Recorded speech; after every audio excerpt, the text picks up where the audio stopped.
கடவுளே இந்த 5 வருஷம் இருக்குமோ இருக்க மாட்டோமோ, ஏதோ பிள்ளைங்க ஏதோ நல்லபடியா வரட்டும், ஜெயிச்சு எங்கனால தள்ளி போடுறான். பிள்ளைங்க எதிர்காலம் நல்லா இருக்கணும், அறியாத்துவ நல்லா இருக்கணும். அதுக்கு எதிர்காலம் அவர் ஒரு கடவுள் மாரி வாய்ப்பு கொடுக்கணும். அவரு புரியுதா? பிள்ளைகளுக்கு எந்த கஷ்டம் கொடுக்க கூடாது.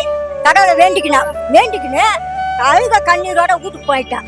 இன்னைக்கு களை வெட்டிட்டு மம்டியும் பிள்ளைங்க கையில் எடுத்துட்டு வந்த பிறகு அந்த மொத ஸ்வீட்டு 5 பாக்கெட் ஸ்வீட்டு வச்சிருந்தாங்க. அதுல 5 வருஷத்துக்கு ஆயா இருக்குமான்னு தெரியாது. உள்ள மொத வந்துக்குது, என்ன ஆட்சிக்கு வந்துக்குது, ஸ்வீட்டு எனக்கு தான் வேணும். 2 தான் எடுத்து அது எடுத்துக்கணும் சிவா, எனக்கு தேவையில்ல. 2 எடுத்து உங்க கையால மனசார கொடுக்க நான் சாப்பிட்டுட்டேன். பொண்ணு எல்லாரும் உங்களாட்ட எல்லா பிள்ளைங்களும் நல்லா இருக்கணும். எங்க காலத்தை நாங்க தள்ளிவிட்டோம்.